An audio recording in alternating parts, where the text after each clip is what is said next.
Assalamualaikum. Kali ini aku mau bikin video Q&A. Udah lama banget gak bikin video, udah ada sebulanan lebih mungkin ya. Nah, selama 1 bulanan aku nggak cerita-cerita soal varikokel dan program hamil kami itu. Banyak banget dari teman-teman yang nge-DM aku di Instagram sama ya tanya-tanya di komen juga, tapi kebanyakan mungkin secara pribadi mereka lebih seneng DM di Instagram. Aku juga kaget karena ternyata banyak banyak yang DM juga.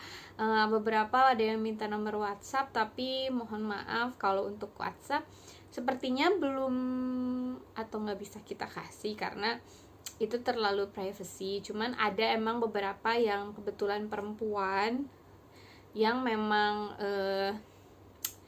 ceritanya nggak jauh beda sama kami. Akhirnya saya lanjut di WhatsApp. Tapi nggak semua bisa aku kasih nomor WhatsApp, maaf ya, apalagi kalau yang cowok-cowok karena kan nggak enak ya gitu. Nah, daripada aku bales satu-satu, mungkin dari teman-teman yang lain juga ada yang punya pertanyaan yang sama seperti yang DM ke aku. Jadi mending aku bikin di video aja, cuman videonya mungkin akan terbagi beberapa part karena Masya Allah banyak banget yang nanyanya. Jadi kayaknya kalau dibikin satu video akan boring banget. Jadi aku bikin di beberapa video ya. Nah, pertanyaannya udah aku rangkum di sini. Karena aku anaknya jadul banget. Anak 90-an jadul banget, jadi semuanya aku tulis di buku. Nah, beberapa pertanyaan yang sama aku jawab di sini ya. Oke. Nah, dari kebanyakan yang tanya itu pasti pertama kali ada yang nanya, Mbak, suaminya nggak marah ya, diceritakan, atau Teh, suaminya apa nggak malu diceritain sama tetehnya di YouTube soal varikokel.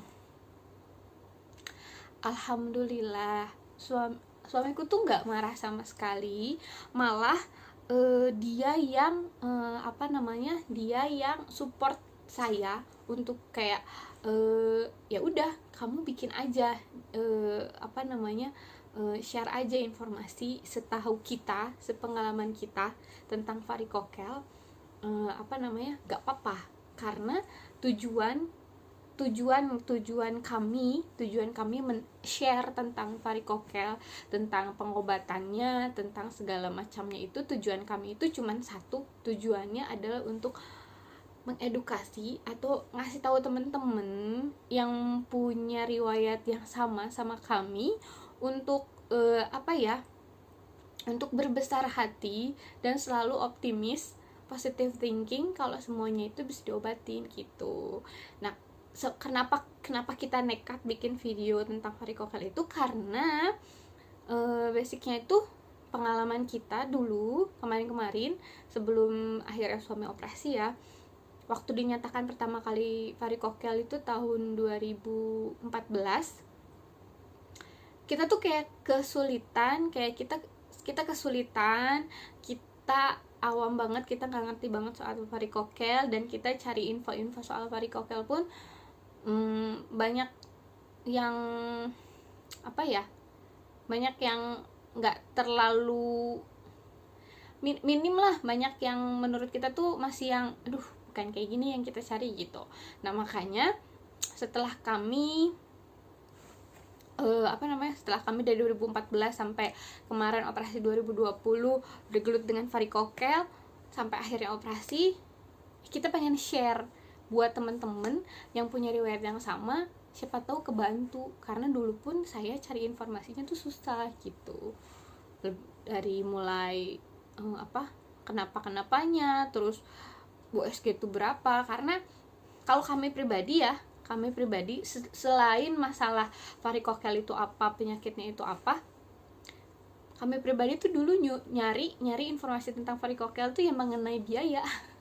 Karena jujur aja, karena kita bukan orang yang berkelebihan lah secara ekonomi, otomatis kita kan harus tahu kira-kira kalau mau operasi ini berapa ya, kira-kira USG itu berapa ya gitu, karena biar bisa kita nabung. Tapi nggak ada yang berani, nggak pernah ada yang nge-share gitu. Jadi makanya tujuannya itu satu tuh. Dan kalau pertanyaan suaminya nggak malu ya mbak di-share sama istrinya kalau suaminya varikokel?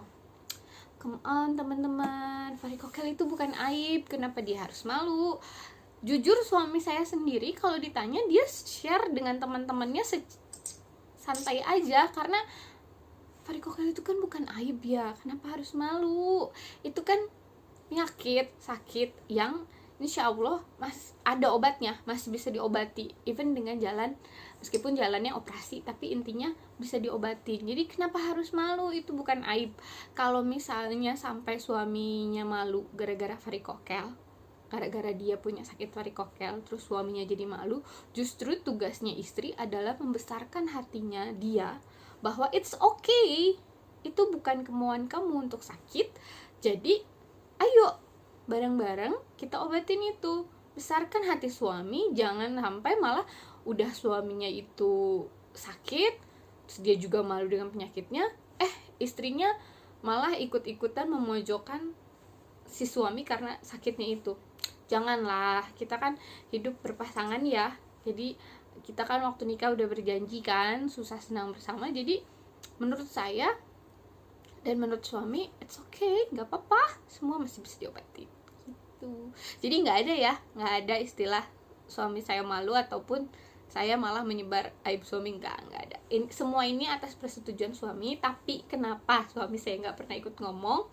Karena dia anaknya agak introvert, kurang bisa public speaking, dan dia nggak terlalu bisa banyak ngomong. Dihabisin sama istrinya.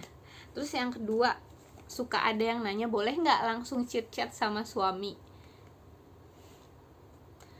Suamiku adalah satu-satunya orang atau salah satu orang di hidup saya yang seumur hidupnya sampai sekarang tidak punya media sosial apapun.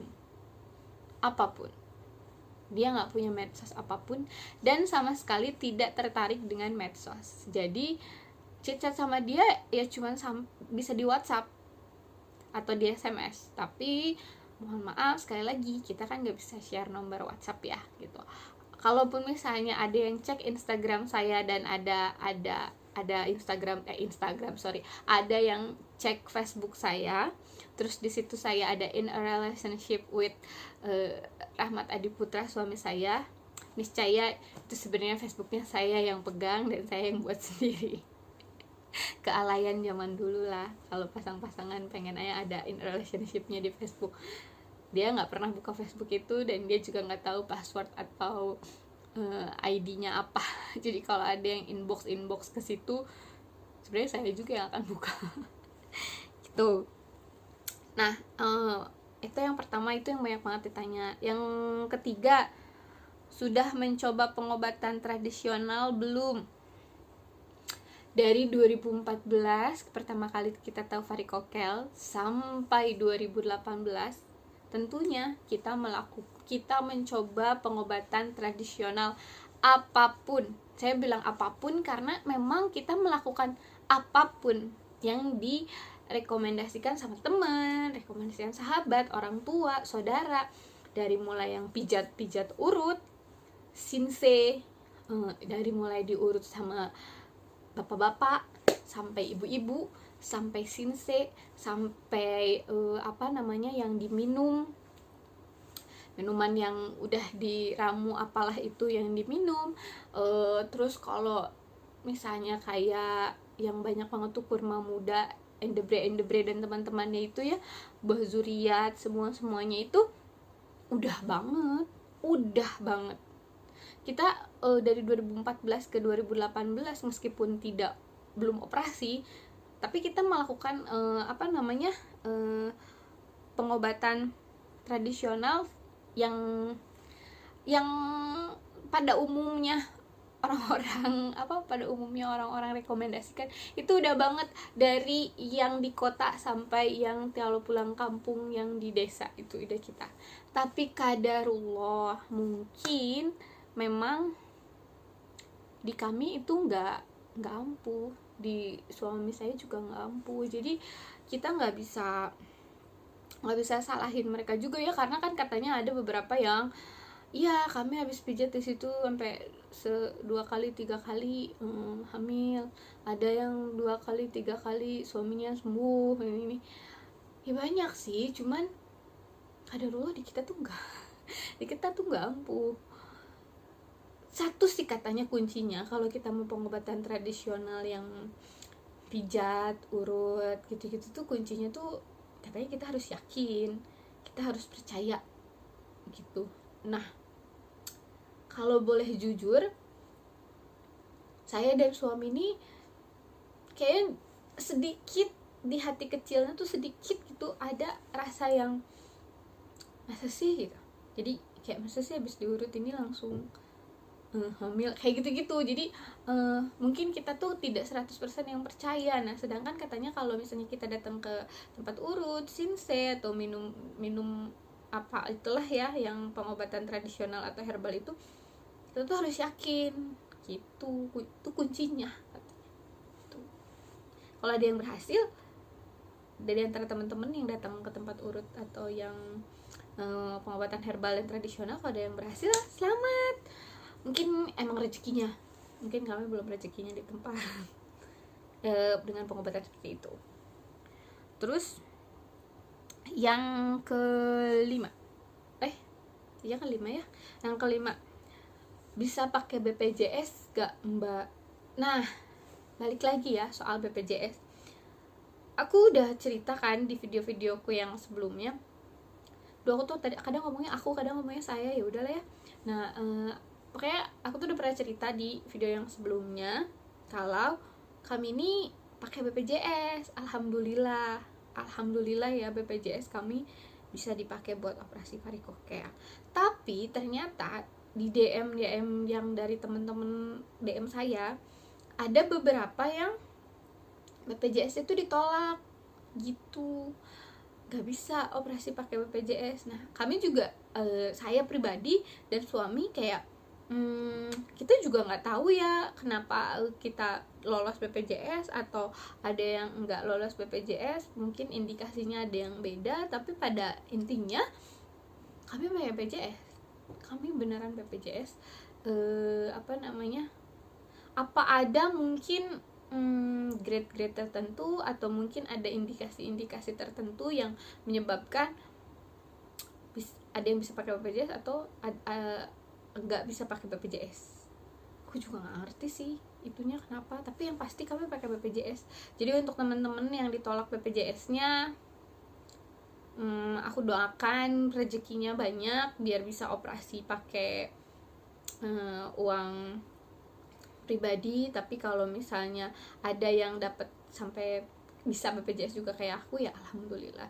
Tapi intinya buat teman-teman, jangan putus semangat. Terus dibuat ibu-ibu, teteh-teteh semuanya disemangatin suaminya. Aku cuma pengen nekanin, varikocele itu bukan aib, gak usah malu. Dia itu hanya sama aja kayak kita punya penyakit apa gitu, varikocele juga sama aja, emang penyakit tapi insya Allah bisa disembuhin gitu. Tapi itu bukan jadi aib yang gimana gitu ya. Jadi semangat buat semuanya. Alhamdulillah suamiku udah sehat banget sekarang. Nah, ini sebenarnya udah 14 menit. Ya Allah, masih banyak pertanyaan yang lain. Jadi aku dibikin di part selanjutnya. Oke, bye bye. Assalamualaikum.